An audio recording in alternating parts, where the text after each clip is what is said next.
上这样。也不能这样讲，因为联盟说要登录12个，然后我们球队只有11个可以打，那没有办法登录12个，我们就没办法打。但是达佑对我们球队来讲也是很重要，因为其实杰克也让达佑有很多信心。其实杰克在球队现在，他其实现在就变成第一不在，然后他一直带着球队，然后他也很认真在练球，然后他也在帮助每个球员，然后让我们每个球员都在进步当中。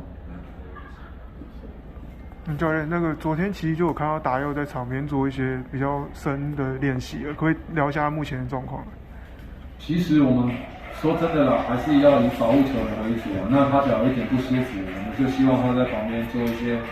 虽然比赛对我们来讲每一场都很重要，但是我相信不是他一个人就可以影响我整个球队。那我希望他在受伤的时候，他要感受到这个比赛是每个人都要付出，不管在场上或场下。那我今天输球会跟球员讲。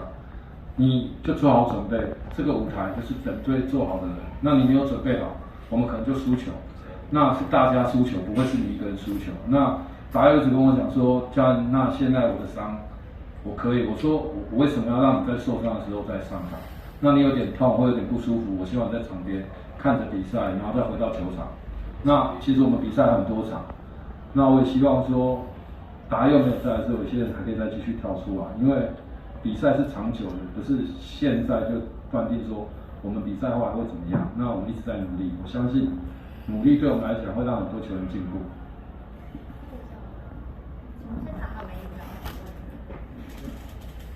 Hey Jack, what's it like from your perspective working in Jordan into the team and also into the game plan and onto the floor?